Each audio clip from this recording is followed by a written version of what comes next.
what I respond to is nagging. Please nag the out of me. Tell me to get my lazy up and take the trash out. I like the nagging and I need it because I get caught in my own thoughts and I forget to do things. I'm like, oh, I'll get to that later. I'll go do this. Big procrastination. I'll do it in an hour. I'll do it in 2 hours. It's the Kelsey way. And I am constantly telling Kylie, please, like, just tell me to do these things. And she's like, Jason, I don't want to tell you to do these things. And I'm like, I get that. I'm just letting you know it's not going to get done unless you tell me to do it. Like, okay, yep, you're right. I should go do this. So I am pro-nagging. If you have a spouse that is against nagging, you got your husband. Welcome back to New Heights, ladies and gentlemen, boys and girls, a Wondery show produced by Wave Sports and Entertainment and brought to you by General Mills' favorite cereal brands. All of them wrapped into one. You know which ones they are. They're your favorite. We're your hosts. I'm Travis Kelsey and my big brother, Jason Kelsey, out of Cleveland Heights, Ohio. Shout out to those Cincinnati Bearcats. We're getting 1 week closer to the Cats taking on the Cornhuskers at Arrowhead, baby. Subscribe on YouTube, Wondery Plus. That's what I'm talking about. Or wherever you get your podcast, and follow the show on all social media at New Heights Show with 1S.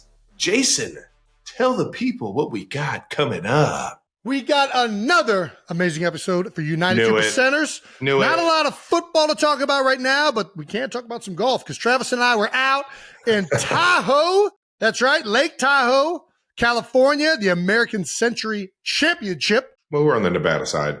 We were on the California side for a little bit, but we're on the Nevada side for the most part. Is Edgewood in Nevada? Yes. That's on the Nevada side? I thought that was on the California side.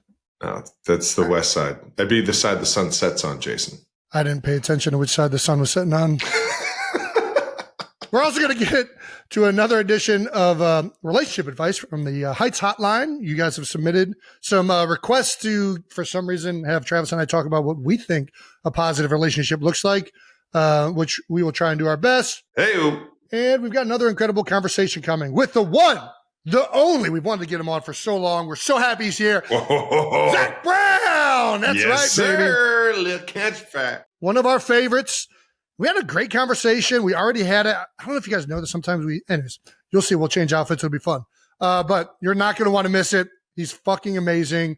Looking very much forward to these shows he's about to put on, as well as the new album. So stay tuned for that. Dude, he's unbelievable. But first, we're going to start with what we always start with. New news. New news. New news is brought to you by General Mills. That's right. Parents of some of our favorite cereal brands. Yeah, let's dive right in. All right, now we've got some very important breaking news from the cereal world. General Mills cereal training camp is back. Oh, nice. The squad this year is bringing some serious heat to the breakfast table. As everyone knows, we had our moment in the cereal spotlight last year, a little Kelsey mix. Come on now. Yeah, let's see who's taking the snap this year. A little Cinnamon Toast Crunch, guys. Is that Justin Jefferson? Oh my God, Justin Jefferson. Oh my God. This is some of the greatest wide receivers ever played the game. I was ready to see some tasty touchdowns. I want to see some tasty touchdowns. Justin Jefferson, Amon Ra. There we go. It's crunch time. Okay, crunch time. They've pretty much taken the exact Kelsey mix, but instead of it being Reese's Puffs, they've gone Honey Nut Cheerios. I mean, it's not a bad mix. Not a bad mix. It's not a bad mix. It's not a bad mix, but I mean, come on, have some creativity, guys. It's yeah, not the Kelsey mix. Kelsey mix, that's a creative mix. This isn't that creative. We got to try it. We got to have this mix versus our mix. I want to have a side-by-side comparison. Should we do that on the pod? I think we should do it on air. I'm in. I'm down. I mean, the commercial is fantastic. Well, yeah, you get 3 of the best receivers in the entire NFL. You're going to have a good commercial.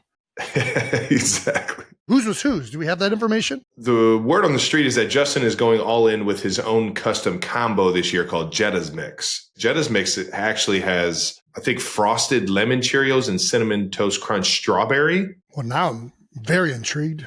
Look at that. Look at that box. Oh, that's a really yeah. cool box. With the chain and everything. You already know he's chain swinging. He's icy. This is the coolest cereal box I've ever had, honestly. So there's 2 mixes.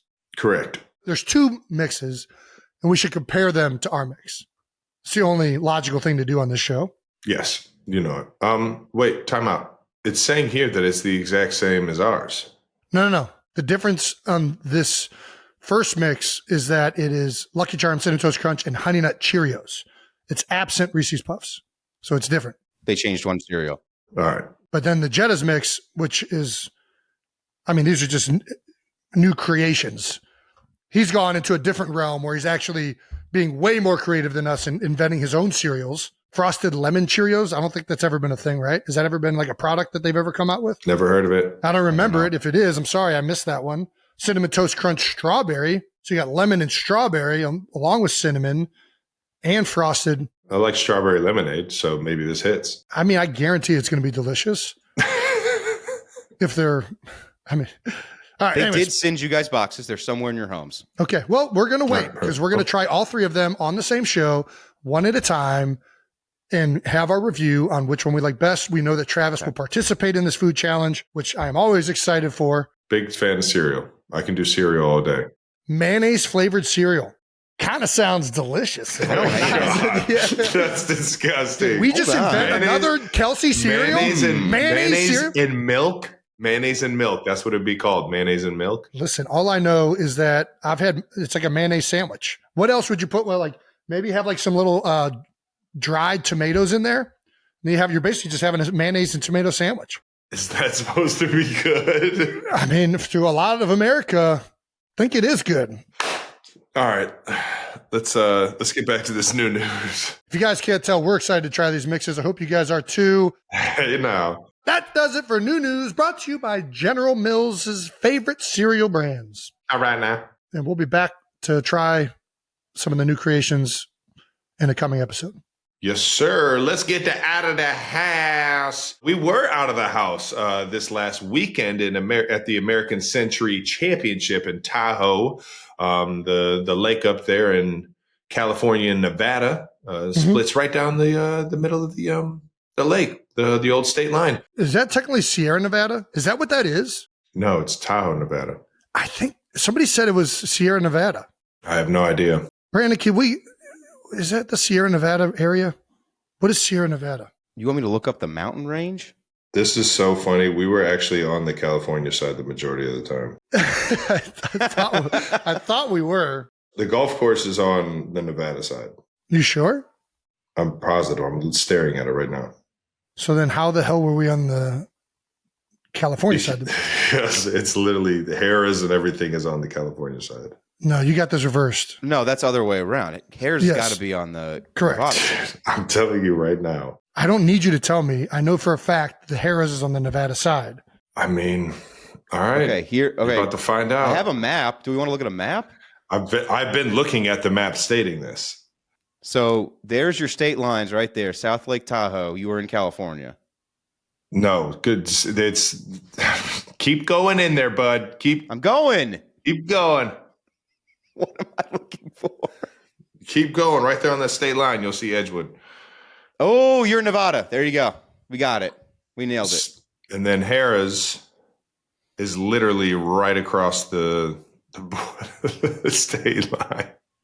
I don't know if this is the most accurate line then, because I'm pretty positive that all those Are casinos you were built. questioning Google Maps? Well, I'm questioning that when we were there, they told us that all of that was there on the Nevada side. Golden Nugget is on the Nevada side. Bally's is on the Nevada side. Harrah's Casinos is are on on- Nevada side. Harrah's, no, I mean, not all of them, but yes, Harrah's is, yes. Okay. Well, yeah, no, I guess you got to be right. You gotta That's be right why with they're that. on the Nevada side, Travis. why they're on the Nevada I'm trying to side. tell That's you. what I imagined. That's why I was We talking can't to Nevada gamble the entire here. time.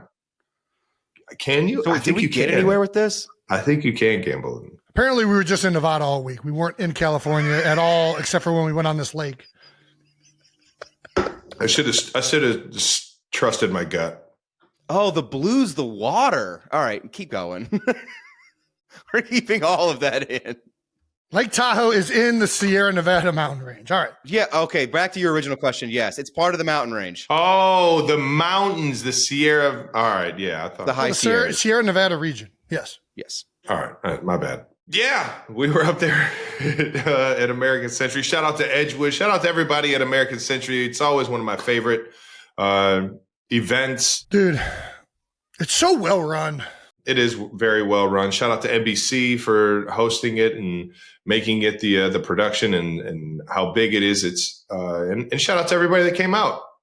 It's always fun to see all the fans and everyone go crazy over, the people that we grew up watching and then, having fun with them ourselves. I got a little update with my caddy, my good friend from my childhood, Patrick Bacon. He was not blue on Friday because he made his weight. He did. The weigh-in was Thursday. As soon as we landed, he looked at me. He's like, "Can we get this over with? I'm starving." So my guy had been cutting weight and making sure he got his weight down so he didn't look like an absolute idiot carrying my bag as the Blue Man Group. Not to say that the Blue Man Groups looks like idiots. They put on a very unbelievable performance and they look great while they did that. But I don't think a caddy in the state of Nevada would look good as a Blue Man Group. Now Bacon, he absolutely killed it as always. And shout out to Bakes for making weight. Another Bake, my guy Baker Mayfield. Oh, had a little clip being interviewed towards the end of the round by Kira Dixon, our good friend at NBC. And here's this clip. The best part about Travis's game is when he gets into an argument with his caddy, Bacon. He was just asking you about what club they should hit here. It should be paid TV to watch them bicker back and forth. Dude, it's so true. I turned to Baker. I was like, dude, this is the best. When Travis is kind of struggling a little bit, him and Bacon just have this like confrontational relationship where they're each shitting at each other. I think we should mic both of you up next year and put that as like a part of New Heights. We'd have to cut the vast majority of it, but the stuff that would make it in would be gold. It is so funny listening to you go back and forth. It's top tier caddy and player work. We're just trying to figure out what club to hit and what the fuck the greens are doing, because even when Bacon has the green sheet, he has no idea what's going on the green. And the biggest thing that he loves to tell me is that it's like, yeah, if I was putting it, it'd go in. Like, why don't you help me figure out how I should putt this? He loves to tell me how he would play the hole, and how, but my strengths are completely different than his strengths on the course. He throws his belly into it. Here's what we need to do.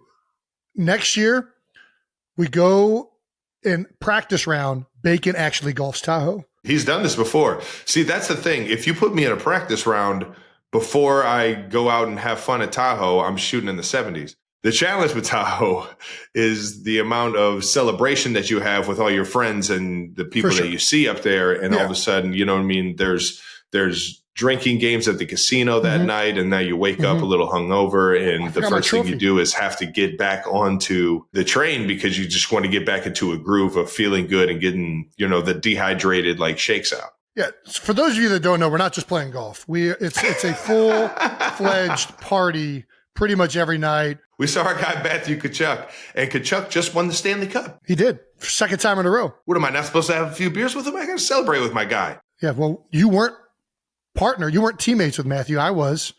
And I just want to say, he's also a reigning baseball champion. I think he won last year. Did he win last year? I don't remember if he won last year. No, we didn't win last year. Well, he won this year when I was on his team. And guess who was the MVP?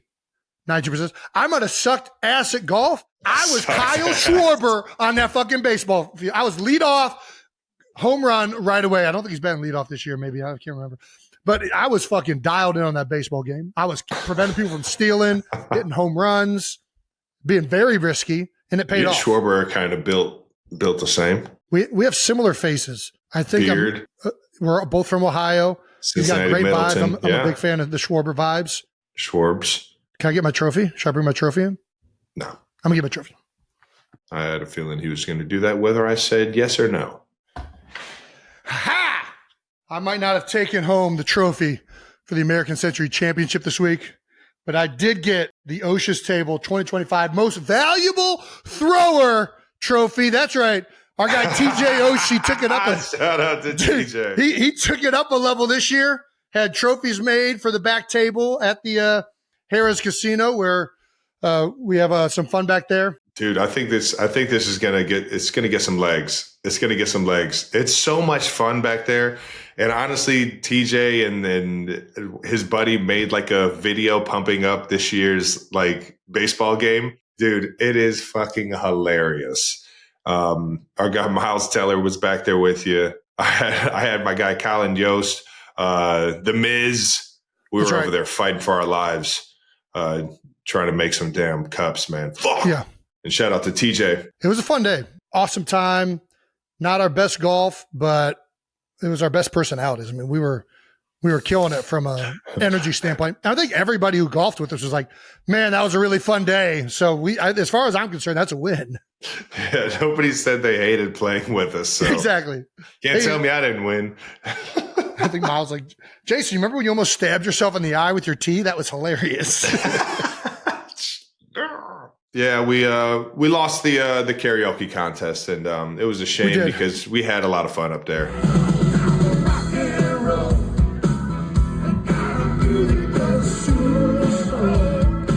I thought we did good. We kind of screwed up the ending. I thought the band was done. You stayed up there. Either way. Yeah, no, that was on me. Shout out to Jay DeMarcus, everybody that plays live for us.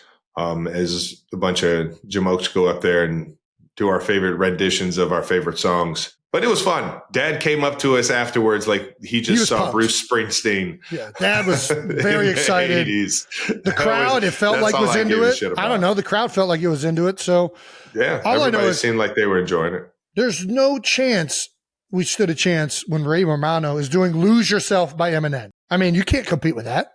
How do you compete with that kind of offbeat, authentically bad Eminem rapping? I mean, you but can't. He sent it. But he sent it.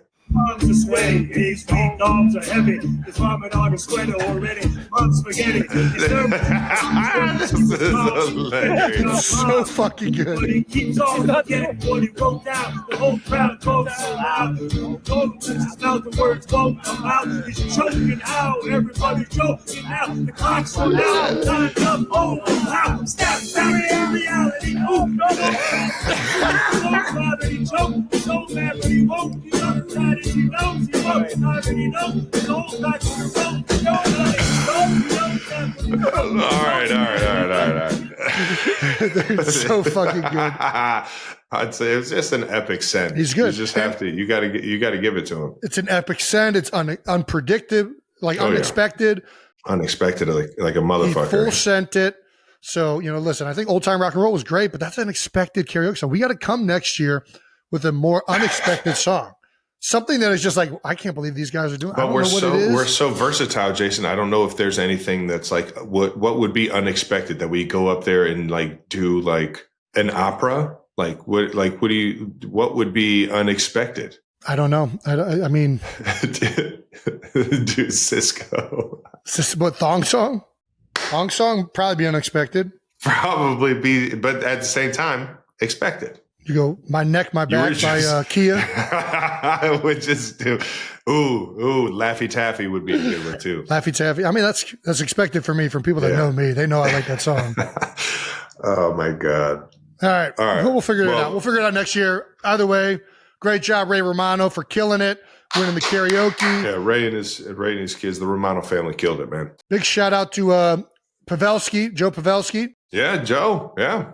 Joe ran away with a big eagle putt on 18. Absolutely electric. And shout out to Big Wid, Baker Mayfield, and Miles Teller, man. We love you guys. Right. Always a fun round when we get to play 18 with the boys, man. Not my greatest performance.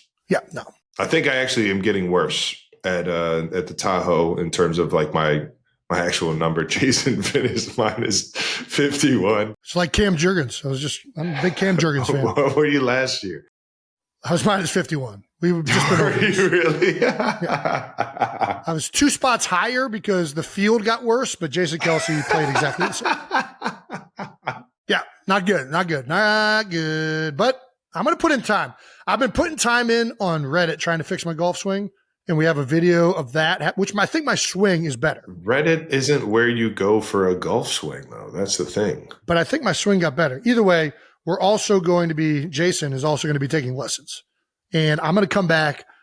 I really think I'm going to be in the positive next year. How much do you want to bet right now? Next year, I'm in the positive at American Century. I bet you. Do you want to bet? The same bet I just hit bacon with. What was the bet? If I don't do it, I have to do a show in painted in blue. Yeah. Okay. What happens? And if I win, it's how much money? I don't like winning money. Dad, don't do money. Money is no fun. What do I get if I win? Then you have to do the show in blue. Oh fuck! I'm so in. You're getting in the positive. I cannot wait. You're not. I'm going to be playing it all safe, just playing bogey golf, and I'm going to be in the positive. I'm going to be sending you Blue Man Group photos all summer, all winter for an entire year. I am so fucking just to in on remind this. you. I cannot wait to be in the positive next year. I fucking can't wait. A 50-point swing, a 52-point swing. I'm not even worried about it because I see the shots I hit. I see the shots swing. I hit, and then I see these other Jamos hitting balls. I fucking know that I am better than these guys if I just try. And I'm going to fucking put the work in. I have nothing else to do, Travis.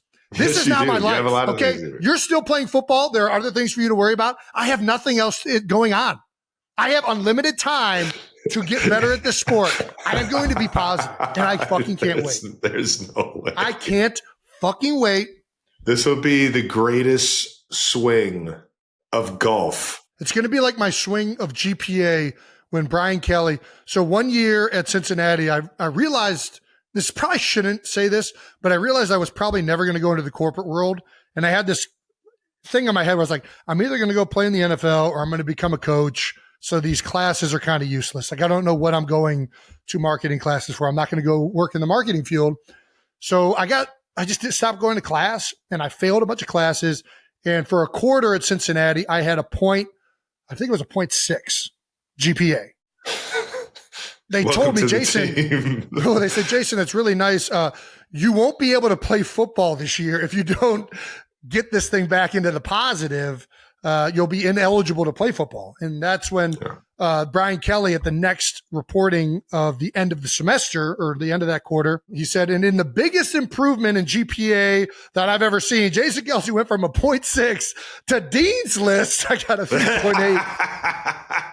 Nice. Because then I started going to class again because I was like, oh yeah, I probably still need to play football. This would be the second biggest comeback of my life if we can get into the positive next year. And I think it's going to happen. I say we just bring New Heights to Tahoe and just get a houseboat, have some fun reporting, maybe grab some guests while we're out there. Don't try and set up all this shit to distract me from being in the positive. I already know what you're fucking trying to do. I'm just saying. I think it'd be fun. I'm going in bed. I'm going to be in bed by 10 p.m. Actually, I'm not because I'm still going to go to Ocean's Table because I got to repeat as the MVP ultimate thrower. I'm going to win most valuable thrower again, and I'm going to be in the positive. You know how fucking hard that is? This guy's fired up. We also found out, I found out I've never tried to snap a football or basketball between my legs. I'm really proud of this. Dude, you were fucking pumped. There's Jason Kelsey. Bam, baby! The Eagles, he doesn't need a tush push. He just went down. That was third or fourth attempt. I did the first one. Absolutely electric. I did the first one fucking around. I was like, oh, wow. I could actually make this thing. That is very makeable.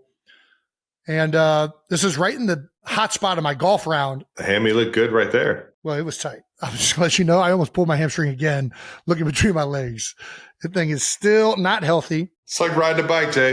It's like riding a bike. I actually got my hands on the side and gave it a little flick. So it had that little backspin going on. Like I was doing a potty shot. Potty shot, yeah. We were talking about that, Will Chamberlain. That's right. All righty. Trav, you also made some buckets. There's clips of you shooting lefty. Let's see these. Yeah, the right-handed jump shot isn't as smooth anymore. I got the labrum?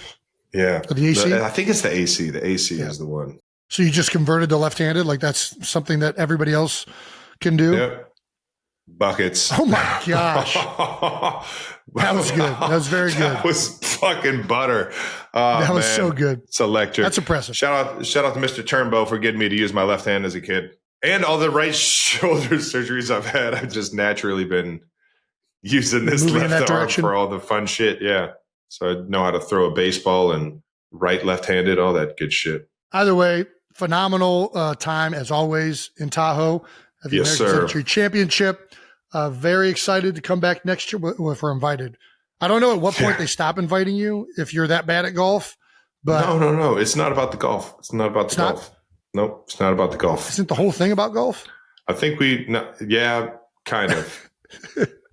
How many fans can we hit with golf balls before they just from a liability standpoint, they're like, yes, we can't. Did you catch one this year? I hit, yeah. You've hit somebody with like drives or like 2 irons before. I haven't hit anybody with a drive. Okay.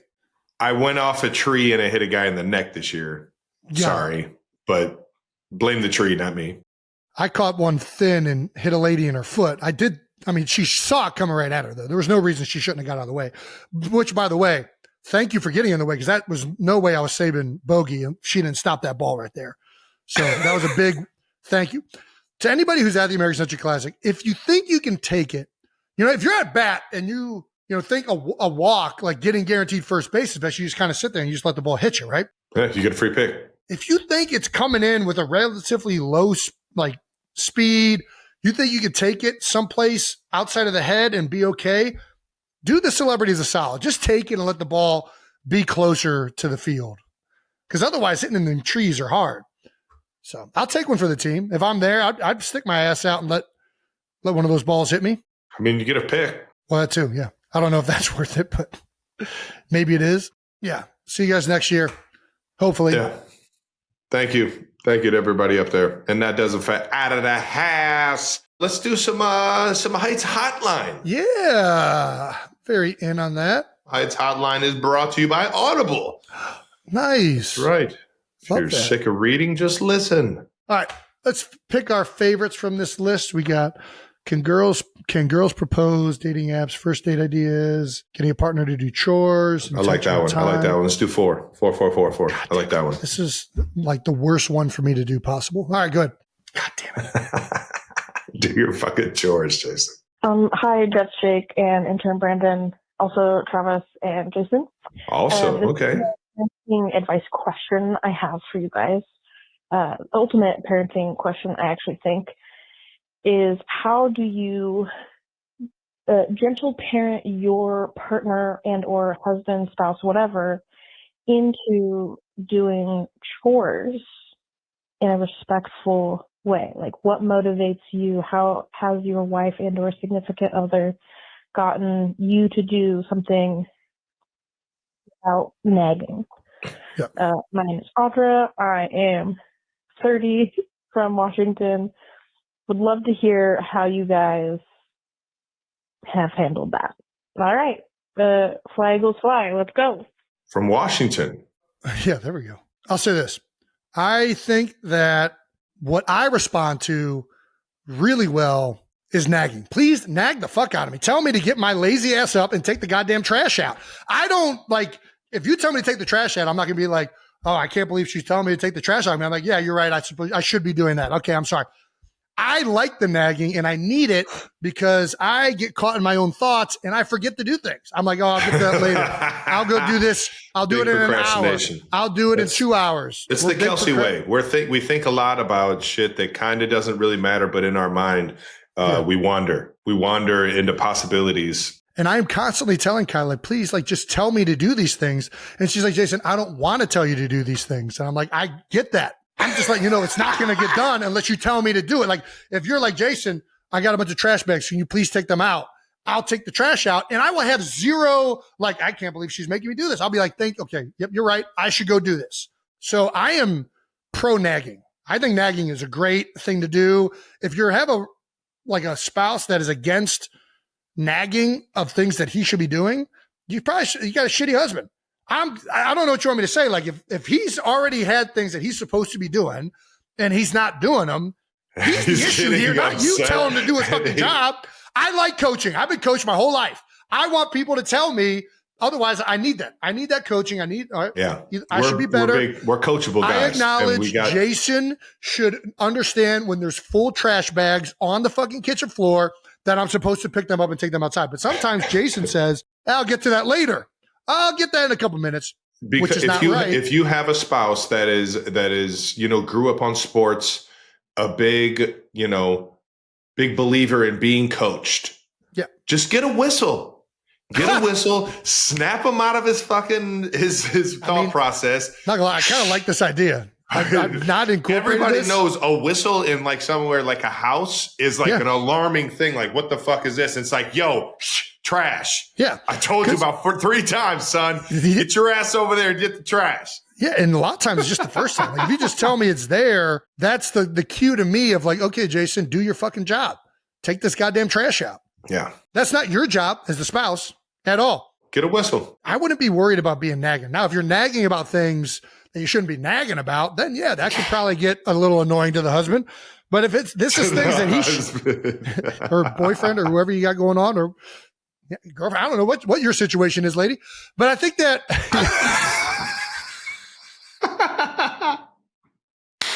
I mean, I don't think it's nagging when you just remind somebody that they should be doing something. I say this though, I have never ever, and I will never ever tell Kylie to do something around the house because it's like, I don't know, she does enough. So it's like, yeah, if something doesn't get done, it's like, yeah, well, I should be helping out on this. Tell me what I can do because I am worthless unless you tell me that. Oh man, that was great. Thank you. And thank you for the call. Get a whistle. I like this whistle idea. I really do. I'm going to get Kylie a whistle. I'm going to start getting it for my kids too. These feel like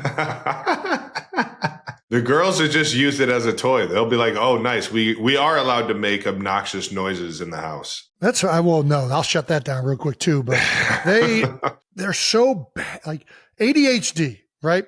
Our whole like the way TV is set up, games, all this stuff. It's set up to like these kids are on like crack 9 times, like all day. They're just like boom, boom, boom. They're eating sugar all day. You know how many times I have to tell them? When I'm talking to them, look at me, and they'll look at me for a second, and I'll start talking to them. They'll start to avert their eyes. I'm like, right here, look right here. Do not look away. I am fucking talking to you. Stop it. Stop this right now. If these little shits, I don't know. I don't know what kind of medication they're giving these kids today. I'm giving them the Ed Kelsey medication. Look at my goddamn eyes when I'm talking to you. Boom, lock in, bow. Stop hitting your sister. You hear me? You do it again, you're going on the stairs. All right? Where are we at? I don't know where we went with that one. Gold. Thank you for that. That does it for Heights Hotline, brought to you by Audible. And let's get to our convo with the man, the myth, the legend, Zac Brown, baby. Yeah, baby. Thank you to our presenting sponsor, General Mills' favorite cereal brands. Remember when we crushed it with the cereal training camp last year? Oh, yeah. Well, this is wild. We actually got to create our own cereal, the Kelsey Mix. I don't know if you guys had it. It was out there. I've signed a bunch of those boxes, seen a bunch of people that had it. And if we do say so ourselves, I think pretty successful. I thought it was pretty damn good. I still enjoy the mix myself, actually. What's your current go-to cereal? It's always Reese's Peanut Butter Puffs. I mean, it always will be. That's what I'm going to. Are the girls in on Reese's Peanut Butter Cups? They like Reese's Puffs, for sure. Nice. We were huge cereal fans as kids. We had our own mix last year, and we're passing on this mix making to some new playmakers this year. Justice Jefferson, Amon-Ra St. Brown, and Jamar Chase are bringing the end zone energy straight to your breakfast table. Yes, sir. Starting this August, you'll see the stars lighting up boxes of Cinnamon Toast Crunch, Lucky Charms, Honey Nut Cheerios, and Reese's Puffs cereal. And not only that, Justin's not messing around this year. He's got this insane Jettas mix that combines frosted lemon Cheerios with Cinnamon Toast Crunch strawberry, available for a limited time only. Be sure to score them all at your local grocery store this August. We got to talk about this elite romance collection Audible's stacked with. So we're doing romance. Yeah, Audible's got, the past couple of weeks, we've been doing some self-awareness. First of all, Audible's got what you need in any category. They got a bunch of books on there that you can listen to. But yeah, we're talking a little romance. What's your favorite romance novel, Jason? I'm not going to lie, I've never read a romance novel. Harry Potter is very romantic. I guess everything kind of has a little bit of romance in it, but all right now. I'm not against it. I've just never done it. There's a lot of unmatched romance novels out there on Audible. You want hysterical stuff with dukes and carriages? Boom! Got it. Need a billionaire CEO who's absolutely crushing it in a boardroom? They got that too. What about a hockey goalie who scores your heart? That is something I could get behind. Once they said hockey, I'm in now. And if you can't find any of these regular romance novels amusing to you. There's so many others. There's a whole world of romance on Audible where we're talking dragons and magic and the whole Dragons. 9 yards. I do like dragons. The options are endless. You'll be cracking up with these rom-coms from Lily Chu and Allie Hazelwood. Need something with a little fantasy? Sarah J. Maas, Rebecca Yarros, and bringing their A game. You already know about Bridgerton and Outlander. Straight up legendary status. If you're into romance novels, Audible's the best. Let's be honest. You get to listen to it. A lot of things you're doing, whether you're driving in the car, working in the kitchen, working out. There's tons of times to get whatever genre you want. Audible is where romance fans are listening. Sign up for free, 30-day trial, and get your first romance audiobook free. That's right. You can listen to people falling in love for free. Visit audible.com/newheights. There's more to imagine when you listen. Our guest today is from Lumpkin County High School in Georgia. He's a 2-time Academy of Country Music Award winner, 2-time, a 4-time CMT Award winner, and a 3-time Grammy Award winner. Best New Artist, Country Collaboration with Vocals, and Best Country Album. Yes, sir. You know him from his hits Colder Weather, Toes, Knee Deep, a little bit of Chicken Fried. I just call it Chicken Fried. I don't know why it's in there. Is that it? 92%ers, please welcome from the Zac Brown Band, Zac Brown himself. Yeah, Yes, baby, we sir. got him. We got him. Thank you, fellas. My dog. Dude, so excited to have you on. Likewise. Thank you, brother. Appreciate you giving us the time, man. And a football guy. Yes, Forgot sir. to throw that in. I'm True. a football guy. That's right. Can you Yes, let sir. the people know that don't know the story of your football journey and how you got into music real quick? Yeah, for sure, man. I started playing football when I was 5, like Pop Warner leagues. Damn. Oh, yeah. Down there in Georgia. I played 11 years till I moved up to Dahlonega. I played at South Forsyth and Mashburn growing up. And then like one of my favorite movies of all time is The Waterboy. Come on now. Hell yeah. Come on now. So when I moved from South Forsyth up to Lumpkin County and started playing ball there, like South Forsyth had like great facilities, great everything. When we moved up to Dahlonega, man, it was like The Waterboy.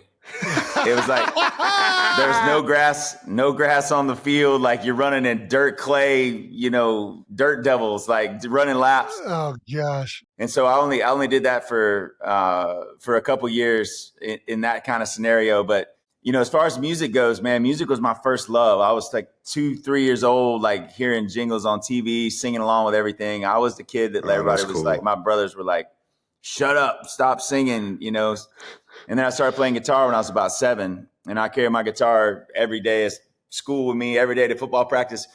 But it was great because when I got into high school, I'd sit around and play for the guys, and that kept them from like rubbing being gay on my balls and stuff too. So everybody else that was freshmen getting hazed, but I could play some Pink Floyd and sit around with them, and so it kind of kept me out of trouble. That's epic, man. Hey, Zach's a killer. We gotta hang out with this guy more. That's awesome. No, we got to keep him happy. We got to keep him happy. You know what I'm saying? We got to keep him happy. We got to keep him real comfortable. Dude, that's absolutely epic. Yeah. Did you start on guitar? Is that the first instrument you took to? That's the first one, yeah. I was about 7, and I was just found my love, man. And anywhere where I was, if I had my guitar in my hands, I was at home. I was comfortable. Hell yeah. The guitar's been a really good, friend to me for a lot of years. My dad played a little guitar, like around the campfire. I would go to hunting camp with him and his buddies on the weekends, every other weekend during hunting season. And then my brother, who's 21 years older than me, my dad was older when he had me. I was like the last hoorah. Yeah. But my oldest brother was 21 years older right there. and he got me into like 70s music and got me into bluegrass and like so all of that bluegrass, like big singer-songwriter era from the 70s, like James Taylor, Jim Croce.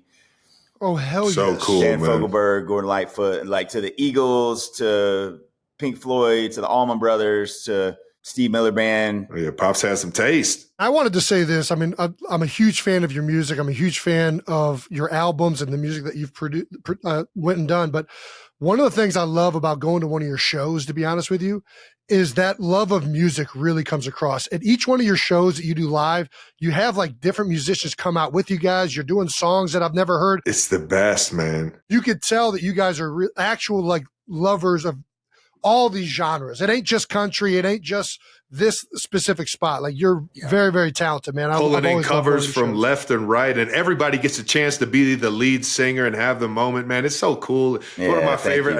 It's one of my favorite shows to tell people to go and see, man. And actually, I think that leads us into our next segment, a little new news. Okay, all right. There we go. Good transition. This is a good transition right into this because you got a new gig out in Vegas that we want to talk about. But we start off every new news segment by hitting everybody with the new news call. It's not going to go well. This is not going to happen. This isn't going to go well, but Jason usually starts it off, then I hit it, and then our guest hits it. All right. We have tried to harmonize. Travis and I, we cannot harmonize to save our asses. We can't. I watched you try. It's fun to watch them try. He's the only music talent in the family. There is a bit of like a delay. So you're the musical expert. Normally we'll hit it with like a new news is like the melody or the chime. Okay. What is the best way to try and harmonize this if we were going to try and do it? All right. So if you want to get a triad, which is a 3 notes in a chord that harmonize, it's something like this. It's like 1. So whatever you end on the last note. So 1, 3, 5. So if one of us is holding down the 1, one's holding the 3, one's holding the 5, we're going to have some 3-part harmony. All right. There I'll be the 1. You just made that sound so much. You hit me the 1. What's the 1? What am I hitting in? So if we went like new news, and the next would be new news, and then new news. But you got to hold out like whoever's holding out that first one. So you hold out the first one. Yep. And then I'm gonna tell you what your part is, and then you sing this. You sing the second one and hold it down, and then I'll jump up on the fifth. All right. I'm gonna fill up with there. I got a big okay. All right, let's see if we can do it. Come on. Okay. Here we go. New news. New news. That's it. You did it. Hey, that was good. That's what I'm talking about. Travis is right on the third, man. He's got an ear too, man. That's good. Come on now. Got a little pitch, baby. Let's go. I just needed somebody to actually help me out with understanding that one. That was fun, man. Thank you for that, dude. Musician to help you out.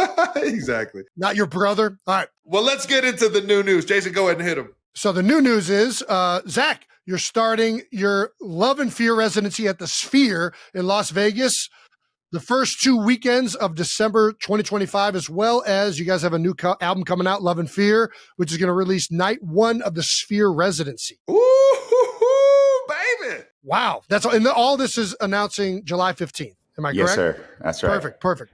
Dude, congratulations. This is epic. How excited. First of all, I'm assuming you have, but have you been to a show at the Sphere?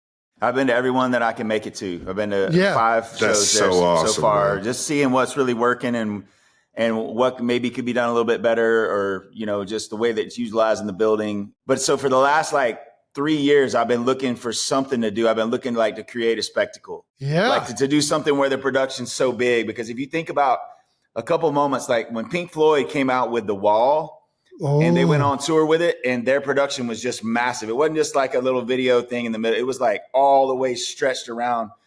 Or when the Eagles came back with their Hell Freezes Over tour, it revived everything. So this is my baby. This is what I've been working on. And so a year and a half of trying to figure out what this spectacle was going to be, my agent, Rob Light, was like, you need to see this place in Vegas that they're building. And so I went to see it while it was being constructed. And I was like, this is the home for the spectacle. And so we've been working on it for 14 months already, making all the content, making everything. And it's literally like making a movie as well. Hell yeah. As putting the story together, writing this album, threading it together, having a real story inside of it. We filmed a 40-piece orchestra. We filmed a 20-piece choir. Lots of stuff, man. I've been a stunt man. I've been jerked around on stunt wires and drug across the ground and thrown up in the air. And it's gonna be wild, man. But this is the greatest canvas for creativity that's ever been made. The Sphere is they have to measure the video in acres. Acres? Oh my God. Yeah, there's 4 acres of video. That's insane. Dude, that's insane. I knew they had to create a new byte. I forget what the byte is, but they had, for the amount of data. Gigabyte. It's not even a terabyte. It's another one past the terabyte. It's something. Yeah. The amount of data that's going through that thing just at one moment, right? Well, it's exponential. When you go from 4 to 8 is exponential, and then 8 to 12, and to 16. So 16K video is all. So it takes a month to render 30 seconds of 16K video. A month. Whoa. For one computer. It's nuts. That's crazy. But everything's going to get faster. You know, the computers will get faster over time and kind of catch up. But right now, this is like a marvel. Like, this is like a $3 billion video audio system crazy thing. It's insane, man. I love that you're a student of the game too, man. You're like, no, I want to go see what's capable, how I can make this thing the best when I come in here. That is that's how you know it's going to be an amazing show, not just because of your catalog and how amazing your music already is, but I can tell right now how excited you're getting that this is going to be a masterpiece, man. This is my baby, man. A lot of people that might know our songs on the radio, like, our band is a hard one to understand until you see it live. So y'all have seen it. So we love the curveballs. We love throwing things in that nobody would ever expect. And then over the years, we've done some really cool stuff with costuming and black lights and like huge, like inflatable things and things like that. But this is our first masterpiece. It's our first time to really lay our nuts out there and just, I mean, it's all self-funded. So we had to pay for making everything completely ourselves, renting the venue and be off of touring because you have to. The contract means you can't tour. So it's like you're missing the whole year of touring. So I did a little spring tour, which is like in smaller markets, you know, like in Maine and New Hampshire and around everywhere. But we're staying out of major markets. You know, when this gets announced, I pulled every favorite from every human that I know that's a part of a company or part of everything. Like, hey, we need some help. So I'm hoping everything comes together. Like we got a new song with Snoop. Oh, yeah. Let's go. That's on this album, and that's getting ready. That'll be released too. Oh, I can't wait to hear it, man. Yeah, it's called Let It Run, and that's going to be awesome. Like, so July 20th, we're filming the music video for that one. And then I got a song with Dolly on this album. Hell yeah, Are you baby. kidding me? Yes. She murdered it, man. I sent her the song. Let's go. And I was like, I just want you to sing whatever you feel like. And I sent her several songs. And she was like, this is the one. This is the one that I want. She said, don't you give that song to anybody else, honey. We got us a big hit here. Yeah. So good. But I got back, you know, the stem of her vocals, of her singing on it, man. And it was just like chill bumps down to my toenails, man. That's awesome, man. Absolutely murdered it. So there's some great surprises on this record. I'm super proud of it. I produced this album myself. Hell yeah, man. And it's we're doing all independent, so there's no labels, it's just all betting on ourselves this year and just pulling every favor. So I appreciate you guys letting me talk about it on New Heights. Are you kidding me? So are you kidding me, man? It's a fucking honor, dude. This is awesome, man. I cannot wait to go check this out. I tell everybody. I'm keeping it in the holster. I haven't gone to the Sphere yet, dude. I'm about to my first experience, dude. And Travis knows this because I saw U2 when Trav played in Vegas, the Super Bowl. And this is when it had just started. And I'm like, dude, the opportunities with this place are wild. Like the visuals and the way they kind of did it, like the first half of the show was very it's like a lot of patterny things and it's kind of very trippy. And then the second half of the show, it's very scenic. And then it feels like you're outside. So it's nuts. Like you're at one point, I remember just looking around and like, dude, it feels like we're at an outdoor venue and we're inside. Like that's how crazy the technology is. And I can't wait to see what you guys do with that thing. That's going to be awesome, man. Cooking it Congratulations. up. How many shows? How many shows is this Residency? Do you know? Well, we're going up for sale with 4, and as those sell out, we'll be adding more. Oh, so nice, man. You know, depending on how everything goes, hopefully we'll be able to come back later next year and do another batch up and do another round because they got some big releases and stuff coming up that are coming in February. But it'll be December and January. Man, I'm so excited. It's a lot though, from like crazy wardrobe to the choreography to where we're moving to how we're interacting with the screens. There'll be parts where we're actually able to like, you know, if I can like literally lift my hand up and take and move a giant wave up behind me on the screen to the, you know, what? It's wild. Yeah. Dude, this is insane, man. Trav, wait till you check this place out. That venue, there's nothing like that thing in the world. I think they're building another one like in London or something like that. Yeah, they're talking about London and Dubai, a couple other spots, man, but it's nuts, man. And dude, you want to talk about toes in the water, ass in the sand. You're going to legitimately be freaking in that. Like, I don't know what you got planned, but it's going to be epic. Yeah, man. That's it's going to awesome. be great. Yeah. We're stoked to have you guys. Congrats on it, brother. I can't wait to fucking get out there and see you do your thing and see the masterpiece you put together. Yes, sir. So you started your music career. You were playing bars, or how'd your music career jump off? Yeah, so I started playing at coffee houses when I was like 14. So I was playing, cool. you know, because you couldn't really be, you know, playing in bars and stuff when you're that young. So I started playing in coffee houses, but I was in choir since first grade. So music programs in schools is a big deal, man, because that's really where it was 100%. reinforced for me. You know, learning harmony, learning vocal arrangements and stuff started when I was in first grade. And then as I got up in high school, you know, I was playing coffee shops, and a couple of different buddies of mine, Kurt Thomas, I was playing with him, and my buddy Radford Wyndham that I went to high school with. And then as soon as I graduated from high school, I went straight to West Georgia. So that's where I went to college. And then I started playing in bars. So I got a gig at like the Taco Mac, like playing, you know, backup for a dude for like $100 playing guitar for him. And then I started like singing. They let me sing every once in a while, and they're like, oh, wow, he can sing too. So I was hustling bar gigs. And then, man, I never graduated from college. I took off to go play. I got a gig in Panama City.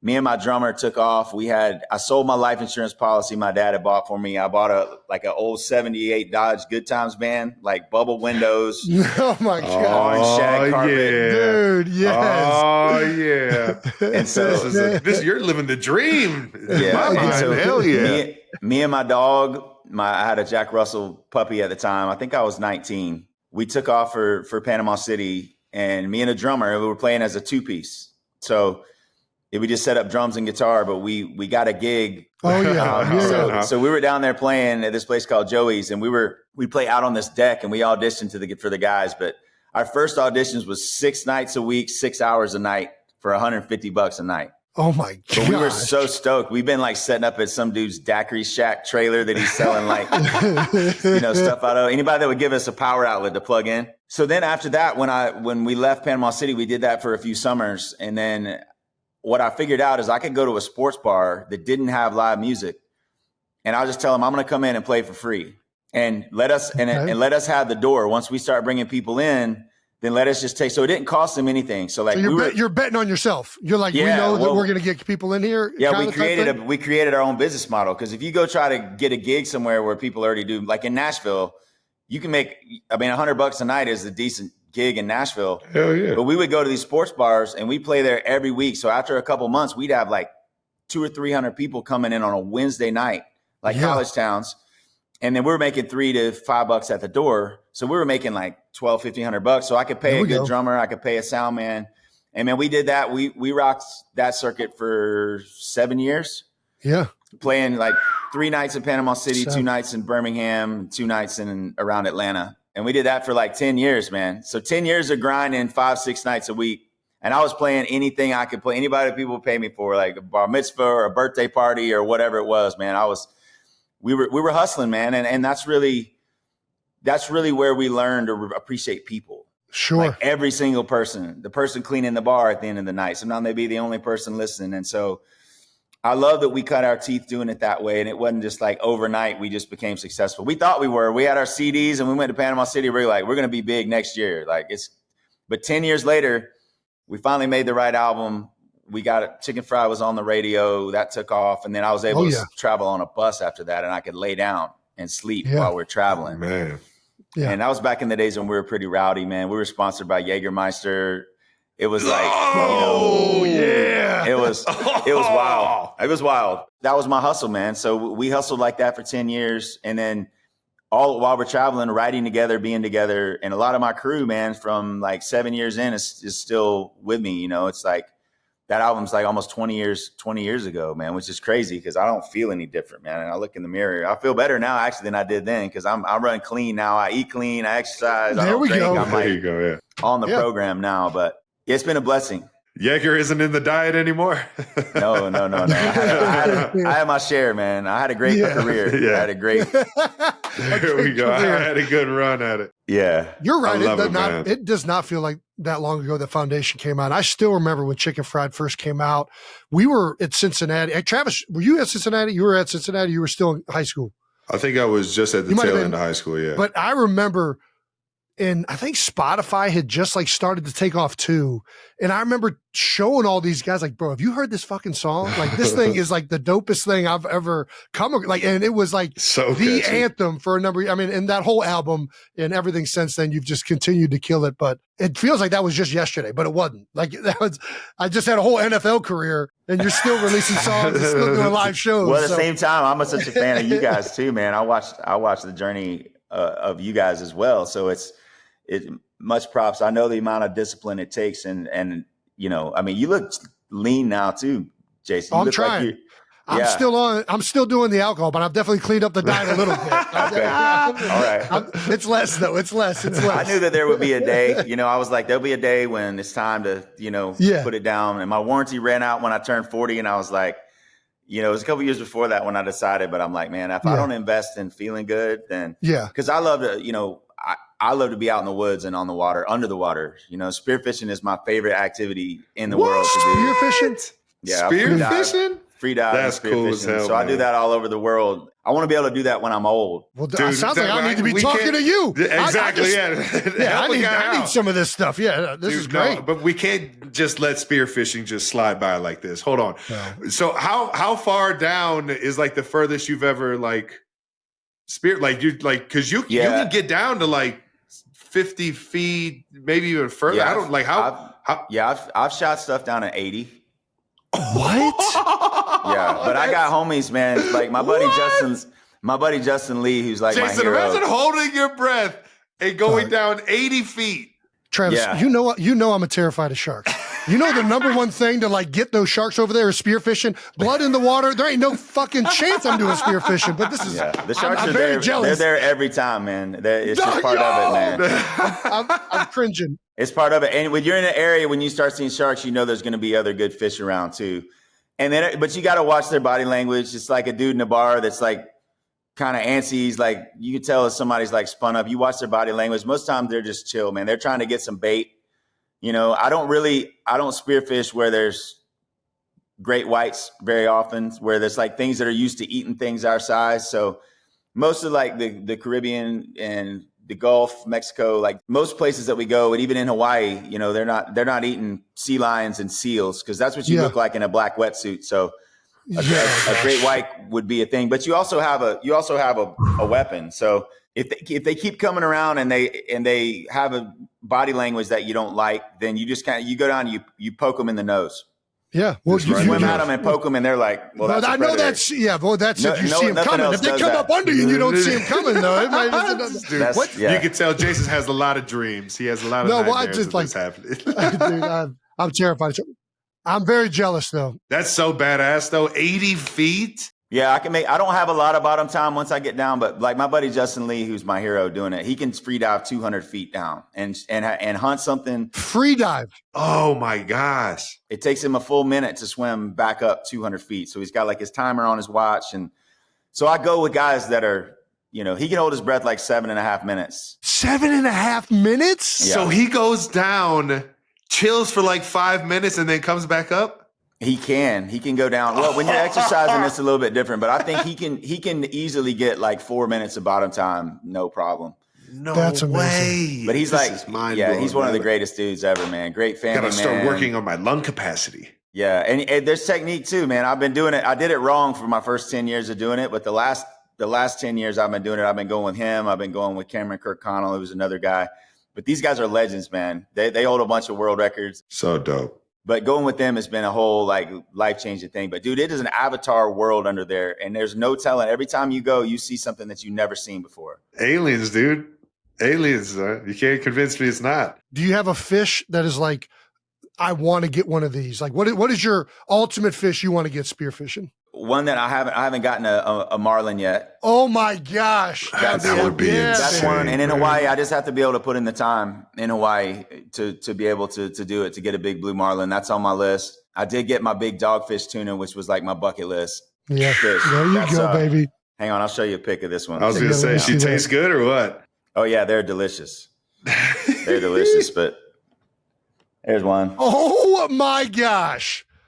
Look at how monstrous that thing is. Dude, no way. Yeah, dude, that's insane, amazing. Dog. I don't even know how you even get something like that back up to the top. Shit. Well, they float a little bit, you know. That's so fucking badass. God damn. I didn't mean to get off topic, man, but that is so goddamn cool, man. That was very interesting to me. Thanks to our sponsor, Zillow. Let's be real. Who hasn't lost an hour or 3 dreaming about their future home? You know the drill. It's 11 p.m. You're supposedly heading to bed, and suddenly you're deep in listings and imagining life in that craftsman-style home with the perfect porch. Here's the thing, though.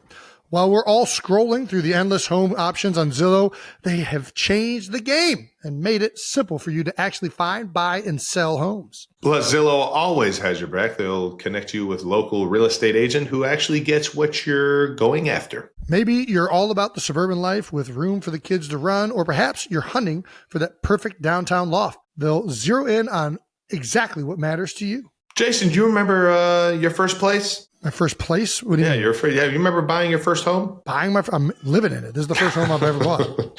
What made you say this is the one? Kylie liked it. All right. And that's why you go on Zillow. Worried about the money side? Check out their buyability feature. Just punch in your numbers that are, in your range, and it'll show you what's within your reach. No more guessing at which homes you can afford. And hey, when it comes to mortgages, Zillow Home Loans keep it straightforward with options that actually make sense to you. That's right. You can get started right now by downloading the Zillow app. Sounds like home just got real with Zillow.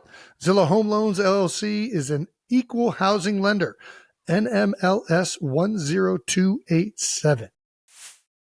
This show is sponsored by Liquid IV. All right, looking for the perfect way to beat the summer heat? Well, here's a hydration game changer that's changing how people stay hydrated. Whether you're hitting the trails or powering through busy work days, staying hydrated is essential, and Liquid IV makes it effortless. The process couldn't be simpler, actually. Just tear a packet, pour it into water, give it a shake, and bam! Transformed regular water into premium hydration that works 3 times better than water alone. Get this, Liquid IV's new Arctic Raspberry flavor brings a burst of refreshing flavor you'll be reaching for all summer long. That's right. Not a fan of sugar? No worries. They've got you covered with sugar-free options like white peach, lemon lime, rainbow sherbet, and so many more flavors.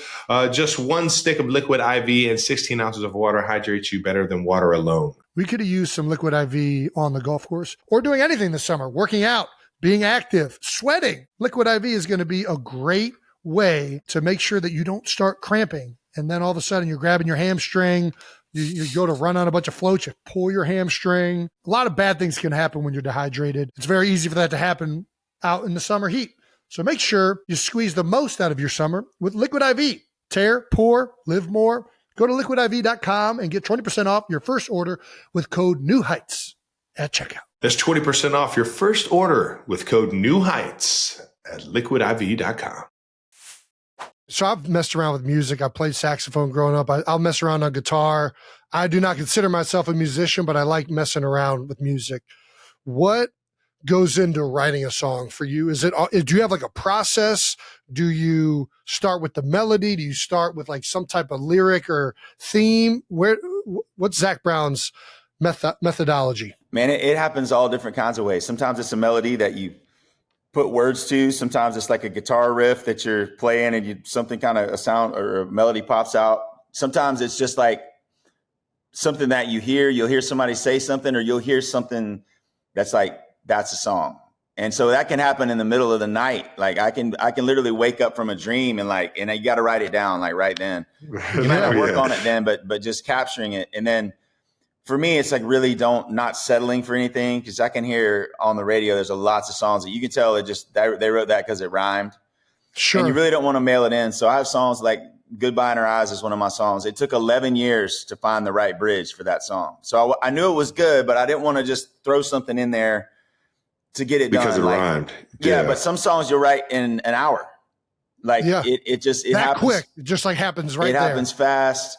But the deeper like philosophical songs and really trying to put the poetry into it to make it poetic, there's lots of different ways to say something. And I love the collaboration of writing with people that are really talented too, and where there's no ego involved, where when the right idea pops up, whoever said it, it doesn't really matter who said it. It's you both can agree, like, That's the one. That's the one we've been missing. And I used to be able to test them out live. You know, I'd play at a bar full of people and I'd play a song and you could tell by how they reacted. But these days, because everybody's filming everything. So yeah, if you play a shitty version of the song that you just wrote, the first time you play it, it's on YouTube and then it's out there. Like that song is released, you know? Yeah. So you have to sit on them. So like right now, sitting on all these babies that I made for this new album for Love and Fear. We released the first one a couple of weeks ago. I ain't worried about it as the new one, new jam. Yep. And then the one with Snoop's coming out next is called Let It Run. My kids are older. They're playing music now too. I'm sitting and playing guitar with my kids. And that's awesome. It's fun. I got 5 kids too. So half the time I'm just there, like I'm their house bitch and I love it. I'm taking them everywhere, going to their games, going to their events, doing their things. Dude, like that's like a great dad, man. That's half my life. So that's priority one. And then after that is like being creative, obviously connecting with my band, writing songs. And then the rest is adventuring, you know, being in the mountains or under the water and exploring. But I've been so blessed to do what I love to do, man. I know you guys have to feel the same way. Dude, like you know it, absolutely. Man. You know it. It's a wonderful country, man. You've gotten to work with a lot of artists. I mean, just to name a few, we got some here. James Taylor, Blake Shelton, Avicii, Alan Jackson, Kenny Chesney, Jimmy Buffett, R.I.P., the legend. Who is like one of your favorite artists that you've collabed with, or one of your favorite collabs that you would love to do again? Or all of those are so weird because I was such a like people that I was a big fan of their music.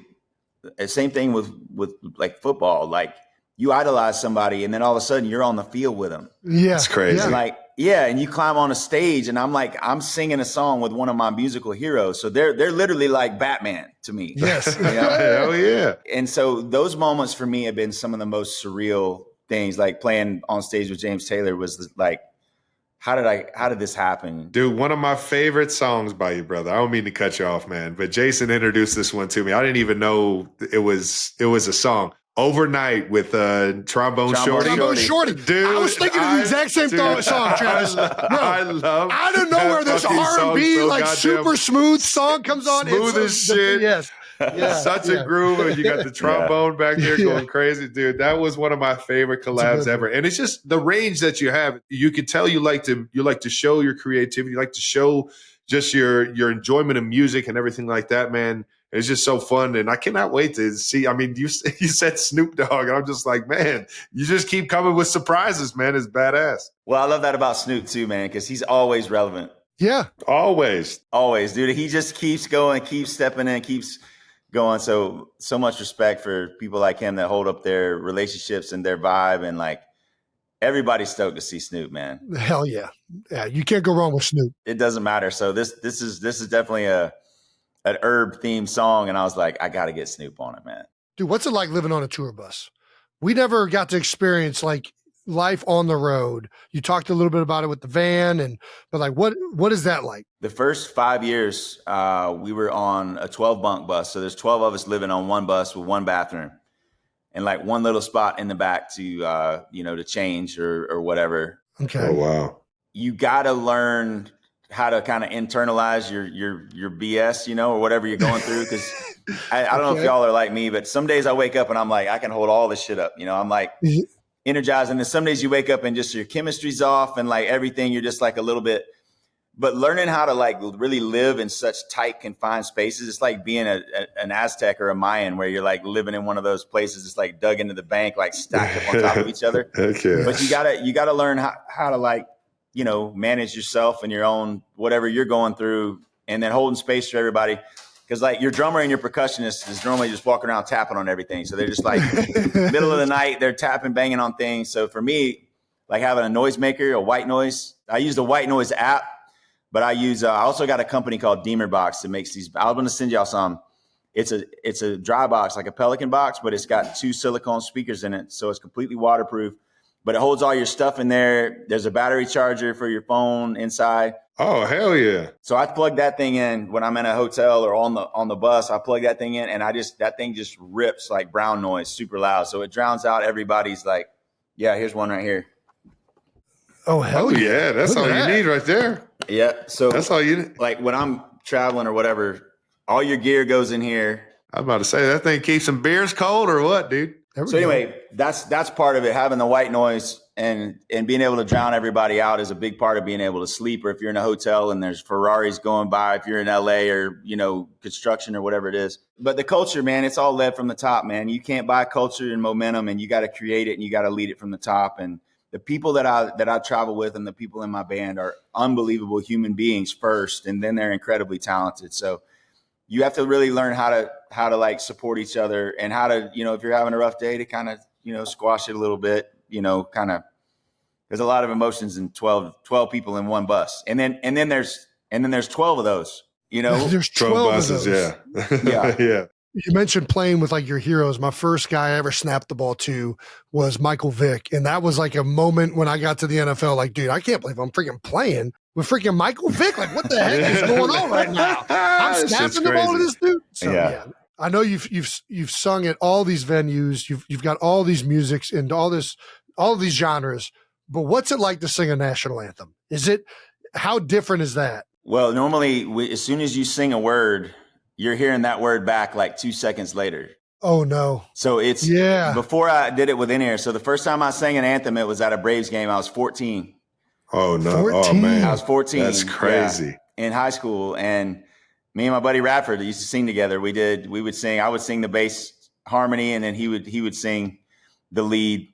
And as soon as you sing a word, you're hearing the next word back to you that you just sang. And so it's hard from that standpoint. There's a lot of echo. But once you kind of get past that, so now I have my in-ear monitors in. So now that blocks out a lot of the wash. So, but man, I like singing it just kind of OG, man. I like just singing it up high enough where you can, get up on the high notes, but not really like changing it a whole lot. Yeah.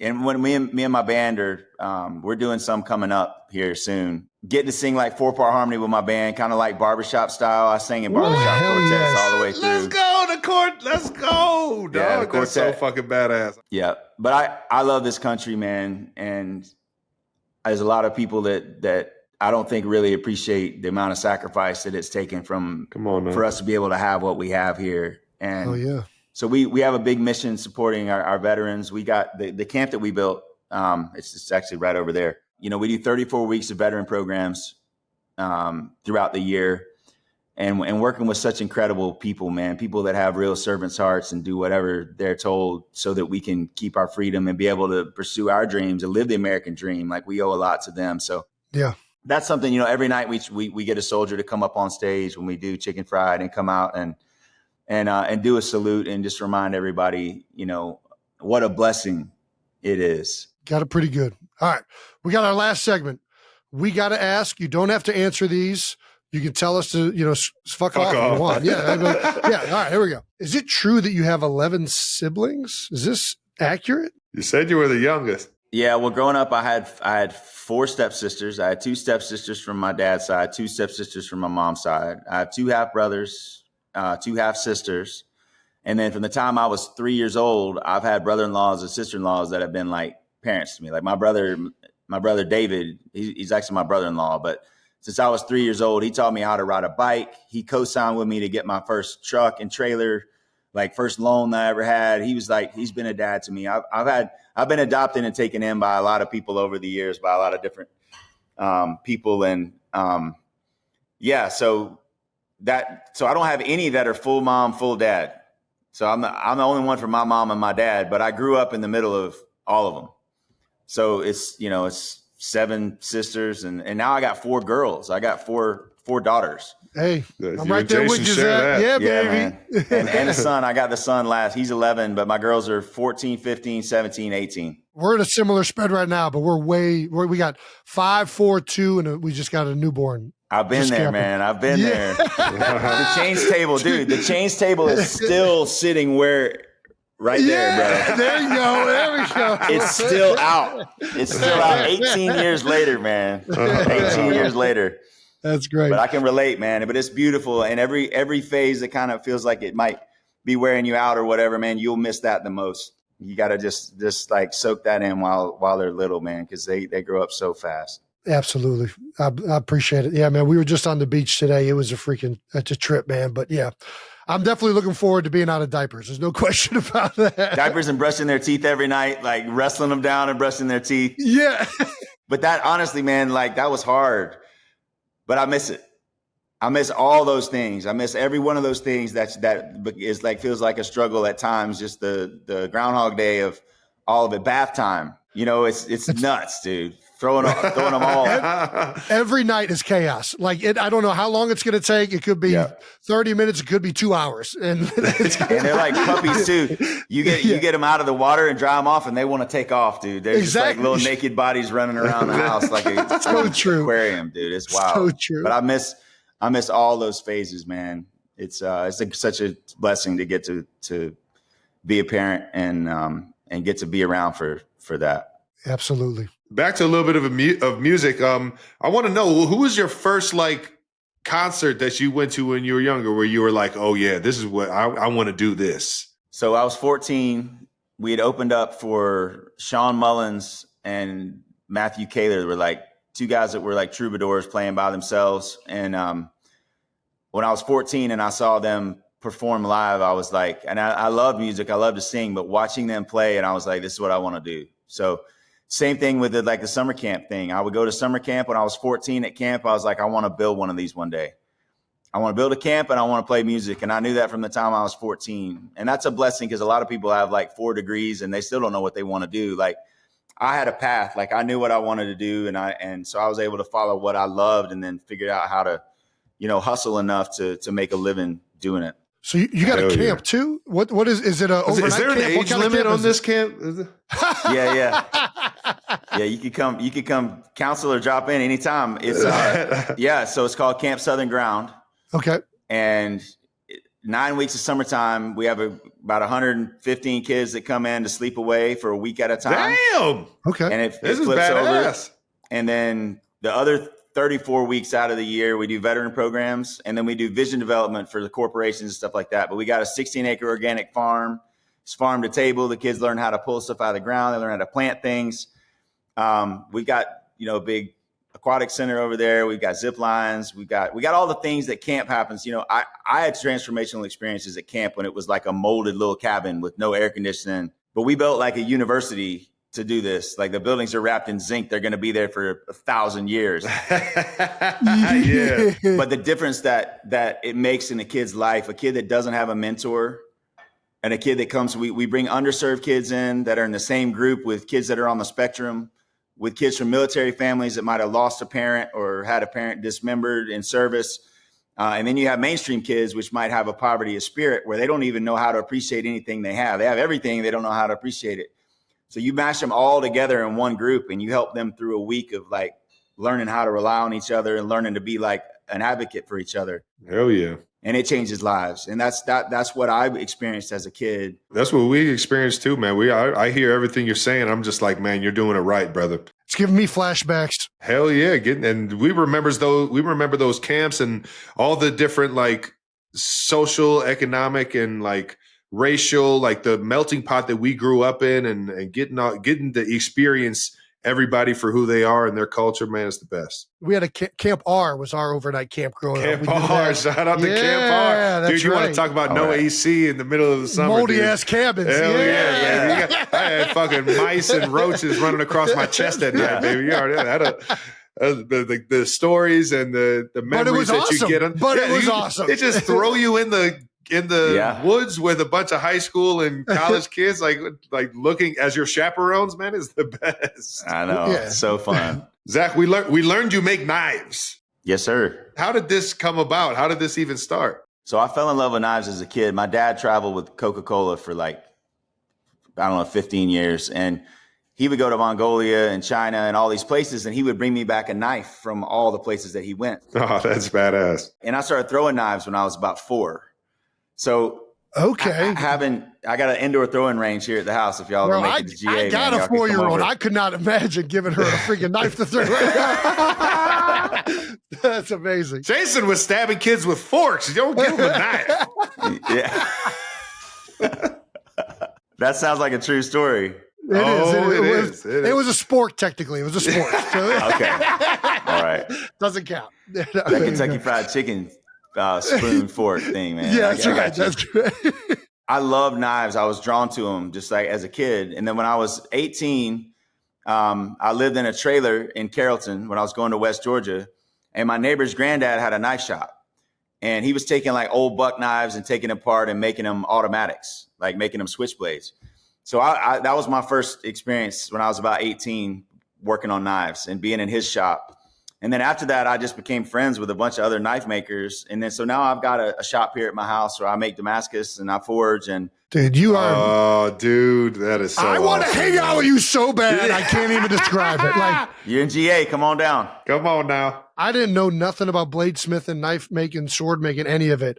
And I am such a huge fan of the show Forged in Fire. And it's like, all I want to do now is go into a forge and actually make something with some steel. Like I would, that is coolest thing ever. We could do that. So, all right. So Neil Kamamura is one of the Forged in Fire champions. Absolutely. Yes. And so Neil lives on our farm on Big Island in Hawaii, and his knife shop is there on the farm, and forging with him has made me so much better, dude. He is an absolute animal. That is so fucking awesome, man. He's like half Hawaiian, half Japanese. I know exactly what you're talking about because I was trying to link up with him if we were going to go out to Hawaii a couple years ago because I'm like, dude, I would love. You be staying at my place, man. You go really? Do it. Absolutely. Okay. All right. Yeah, Neil manages the farm and his family lives there, man. But just salt of the earth people, man. The people we have in Hawaii are just so sweet. Oh, you already Justin know. Lee, the guy that spearfishes, man. You know, that's my Hawaii family. There's nobody better to learn how to forge from. I mean, I can show you. We can make something here for sure.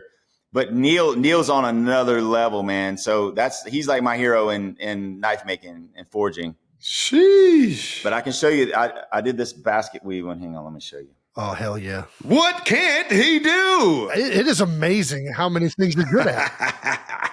This is three days of work to fold the steel into the pattern that kind of looks like a basket weave like that. Oh, that looks how so dope, freaking though. cool is that? That's is fucking so cool. art right there. And when you smash it all out, it comes out good, man. I learn a lot every time. So this is the step before that. Yeah. And then you weld all that together, and then you forge it together, and then you draw it out, and then you slice it, and that's what makes those little tiles. And so making mosaic is like an art, man. And there's a guy, Mareko Mamasi, that I've learned a lot from. That guy is such a wizard at making Damascus. Sounds like you're the wizard, man. My wintertime program, man, be able to go out and get in the shop. And it's also cool because anytime I need to make something, man, you know, you got some rebar, you can make about anything that you need. That's fucking dope. Yeah, just freaking melt it down. As long as it's hardenable steel, you get it done. That's awesome, brother. Yeah, for sure. Quick question for you before we wrap with your brother. We ask everybody what their welcome to the NFL, to the music world, to the movies. What was your welcome to the music industry moment? Man, the first time that we played the CMAs, they let us play, and I was good friends with Charlie Daniels. He was such a sweet man, dear friend. Yeah. They let us do our version of Devil Went Down to Georgia on the CMAs. Dude, I watched this live. Yes, absolutely. And I remember looking out and seeing, like, getting a standing ovation from, like, Chris Christopherson and all the other country artists and people that were there. And I just remember thinking, like, wow. Because we just been humping bars, man, grinding. As everything took off, like, I feel like some of those moments, like, on those shows where there's so many artists that are there together, and they know who you are, and you know, it's just a surreal moment. And then any night, I still never get used to going out. Like, I'm a servant when I'm at my house, and I love it. I love it so much. And then when I step out on a stage, man, and those people are there, every single night that I step out there, I don't take that for granted. Because I remember what it was like playing to two people in a bar. You know, I remember the journey. I remember the whole thing. But being out there where there's all these people that are singing all the words back, and, like, I feel a big responsibility. Like, I want to be like Willie, man. I want to be as long as I can sing. I just saw Willie play in Austin like a couple months ago. It was unbelievable. But just to, like, you know, I think the music gives us, like, this life force. And if we can help somebody in one night to just have something they can put in their pocket for a rainy day, or to help to make music that helps people get through things, like, it's such an honor to get to do that, man. That's my favorite part about it, is just connecting and making people feel good. Yeah, well, absolutely. You've done that, brother. I still remember the day I got to see you live, man. So can't wait to see how the Sphere goes. Can't wait to listen to the new album. And appreciate you coming on, baby. 92%er Zac Brown. Yeah, baby. Hell yeah. All righty, that does it for our interview with Zac Brown. Man, dude, I'm going love this guy spearfishing. I'm going spearfishing. I'm not. Well, I'm definitely not doing that. But I am going to go forge a blade in Hawaii. I guarantee you that. Ooh. Dude, I have always been a Zac Brown fan. And one of the reasons I've always loved him, we talked about it just a few minutes ago, but you could tell how great of a musician he is and how much he loves music in every live show I've ever been to his. Like, he embraces musicians in that area. He brings people on stage. He's doing different, like, he's just the pinnacle of like what showman, I think. Just what a great artist is.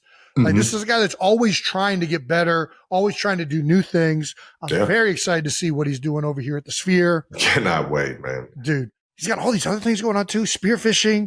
He's got a ranch. He's forging knives. He's got a fucking box that you charge. I mean, what the fuck? I think it's incredible the amount of things that this guy's got going on. And it was a joy talking to him. I hope you guys all enjoyed getting to know Zac Brown a little bit more. Yeah. And make sure you get to the Sphere and check out his new album, baby. All right. That wraps up another episode of New Heights. Thank you to Zac Brown for joining us on the show. Make sure you're subscribed in YouTube to the New Heights channel.